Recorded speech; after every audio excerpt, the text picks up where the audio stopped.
Hola, mi nombre es David Ochoa y el día de hoy les voy a explicar tres configuraciones de cables para analizarlos de forma estática. En primera instancia, vamos a ver un cable que está sujeto a fuerzas puntuales o cargas concentradas.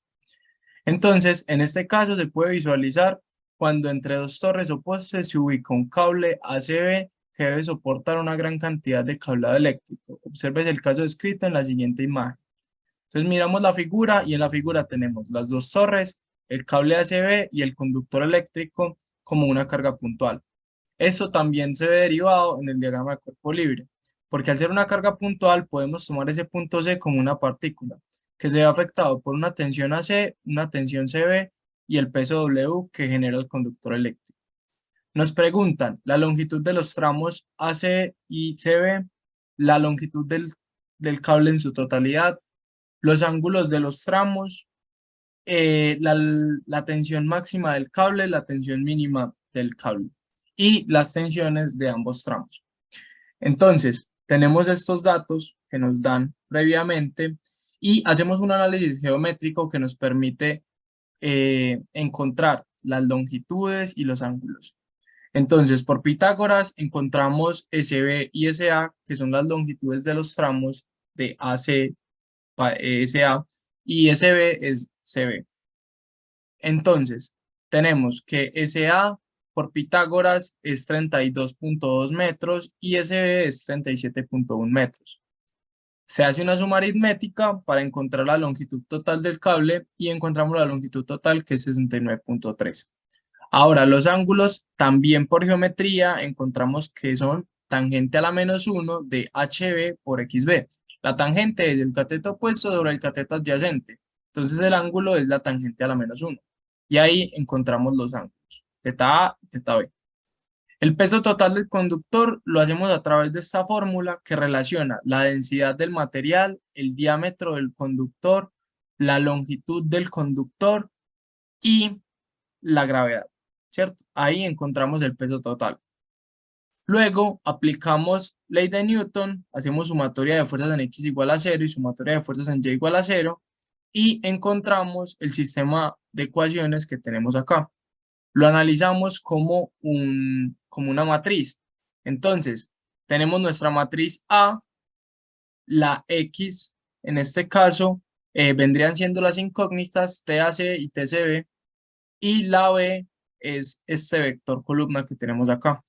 Entonces, por álgebra lineal, sabemos que A a la -1, es decir, la matriz de coeficientes a la -1 por la matriz de respuestas, o sea, nuestro vector columna B, es igual a las variables que deseamos encontrar. Sacamos la inversa de la matriz de coeficientes y hacemos un producto matricial entre esa matriz inversa y este vector columna B y encontramos la tensión AC y la tensión CB.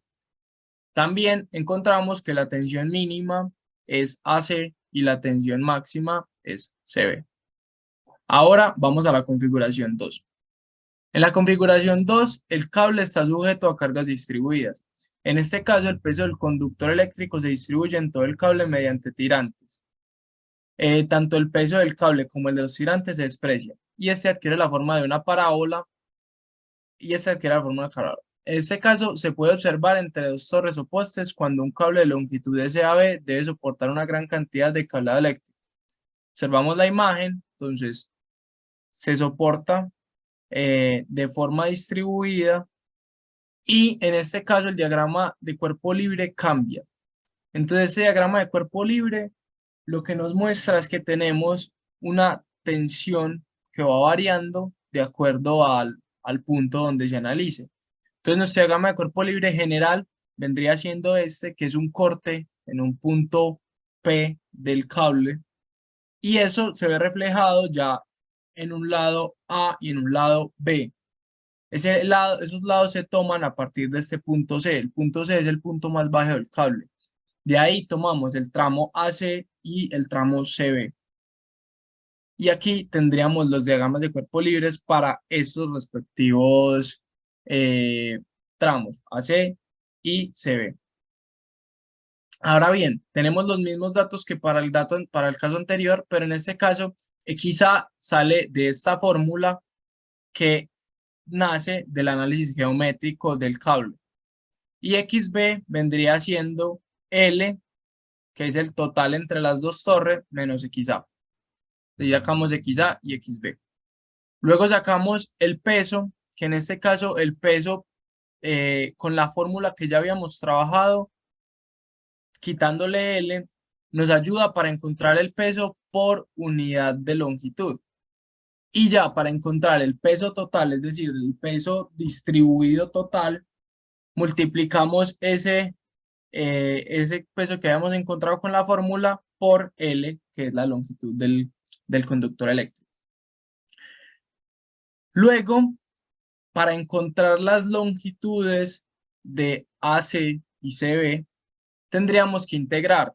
Entonces, esas integraciones se hacen a través de iteraciones y esas iteraciones, como las vemos acá, vamos a utilizar los primeros dos términos, en este caso hasta el tercero, ¿cierto? Entonces, aplicando la fórmula, tendríamos que SA corresponde a 26.45 metros y SB a 43.56 metros, para una longitud total del cable de 70 metros. Ahora, el valor de TO por fórmula o analizando el diagrama de cuerpo libre, si se hace un momento, en este caso está analizado en A, entonces digamos, si se hace un momento en A, encontraríamos que TO equivale a este valor que tenemos acá. Luego TO, pues a esta fórmula, y luego TO son 2111 newtons. Ese TO siempre es la tensión mínima del cable. En el punto más bajo es donde se siente la tensión mínima del cable.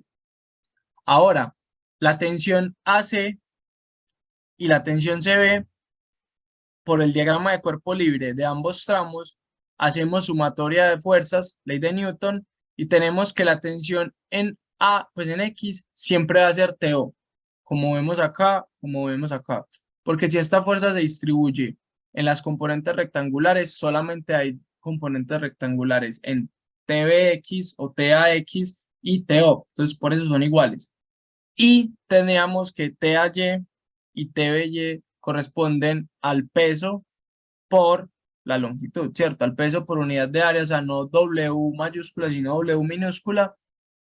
Y de ahí obtenemos TAX y TAY.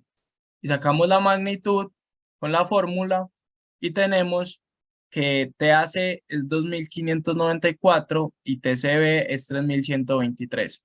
Ahora, los ángulos de los tramos, en este caso ya no se hace con la geometría, porque en este caso es curvo, sino que se hace con las tensiones en los puntos máximos, es decir, la TA y TB. Se relacionan las componentes, la componente en Y vendría siendo el cateto opuesto, la componente en X, el cateto adyacente, se saca tangente a la -1 y se tienen los ángulos. Aquí empezamos a ver una tendencia, y es que en la torre más alta, que en ambos casos es B, es en la que se presenta la tensión máxima. En este caso, TB, 3123 newtons. Ahora vamos a ver nuestra tercera configuración. En este caso se denomina catenarias. Las catenarias es un cable que soporta el peso. El cable que soporta el peso es el mismo conductor eléctrico y este adquiere una forma llamada catenaria. La catenaria es la forma que va a formar el cable que se ve inducida por el mismo peso del cable. No hay otro peso adicional, no hay un cable sosteniendo el conductor eléctrico. El conductor eléctrico es el mismo cable. Entonces vamos a ver el gráfico. Pues aquí vemos, ¿cierto? Tenemos el conductor eléctrico, las dos torres y esta forma de acá se denomina catenaria. El diagrama de cuerpo libre es muy parecido al anterior, pero en este caso vamos a tener un factor fundamental que es este K. El K es una constante que dictamina a cuánto está alineado el punto cero de nuestros ejes de referencias. Para estos casos de las catenarias es muy importante ajustar el eje de referencia para poder hacer los cálculos. Entonces vamos a ubicar el punto cero de X alineado con C, que es el punto más bajo del cable. Y el eje Y también está alineado, el eje Y está alineado con el punto C. Y X está hacia abajo a una distancia de K. Y esa K es una constante que hay que hallar por métodos iterativos. Entonces, lo primero que hacemos es hallar la K a través de estas fórmulas que tenemos acá, donde tenemos la fórmula de la curva, que es y igual a K por el coseno hiperbólico de x sobre K. Despejamos de ahí XA desde un punto, pues observándolo desde A. O sea, aquí tenemos el tramo AC y el tramo CB. Entonces, A es el tramo AC y B es el tramo CB. Hacemos ese análisis desde A y desde B y hacemos un método iterativo para encontrar K, buscando que la diferencia sea muy baja. Aquí encontramos nuestro K, 36.725. Entonces, tenemos K. Luego, calculamos el peso como ya lo habíamos hecho, por unidad de área y el peso total, multiplicándolo ya por el área, por la longitud. Pero en este caso, esa longitud es la longitud total del cable. Entonces, primero tenemos que hallar la longitud total del cable. Y eso lo hacemos con estas fórmulas. Si utilizan la constante K, encontramos SA, SB. Tenemos la longitud ya total del cable, haciendo la suma, tenemos de esta forma W y así ya empezamos a proceder con la fórmula de TO, que vendría siendo la tensión mínima, la tensión en el punto C, que es W por K, pues W minúscula, TAY es W minúscula por SA y TBY es W minúscula por SB, ¿cierto? Ahora, las magnitudes de las componentes, es decir, las magnitudes de TA y TB vendrían siendo raíz cuadrada de TAY más al cuadrado más TAX al cuadrado, pero en este caso TAX y TBX son T0, igual que en el caso anterior, y de ahí obtenemos estas tensiones totales. Ahora bien, vuelve y se repite. El punto B presenta la mayor tensión y el punto cero presenta la menor tensión. De ahí vamos a hacer las conclusiones y las respuestas a estas 5 incógnitas. ¿Cuáles son las principales diferencias? La forma en cómo está distribuida la carga. ¿Cuál es el caso para mejor aplicar en la vida real? El segundo, porque en muchas aplicaciones de ingeniería se ven las distribuciones con cables auxiliares y el peso es distribuido. Un claro ejemplo son los puentes colgantes. ¿Cuál es el caso más probable en el que el cable falle? El primero, porque al estar la carga puntual, hay un punto del cable donde hay mucha carga y ese punto puede llegar a fallar. ¿Cómo se podría tener una tensión menor si se da posibilidad de cambiar la configuración de la altura de los postes? Si se ponen los postes a la misma altura, ambos van a tener la misma pendiente, por lo tanto, ambos van a tener la misma carga y va a estar distribuida de una mejor forma, entonces va a ser menor la tensión que va a sentir el cable. Y por último, como conclusiones, tenemos que, como vimos, donde hay mayor pendiente, es decir, el punto que está más alto, hay una mayor tensión. Y es por esto que siempre en la tensión en el punto B veíamos la tensión mayor. En términos de longitud del cable, las variaciones son mínimas. Entonces, si digamos se tiene que analizar cuál de las tres opciones es la mejor para este caso, el tema de las longitudes no va a definirlo.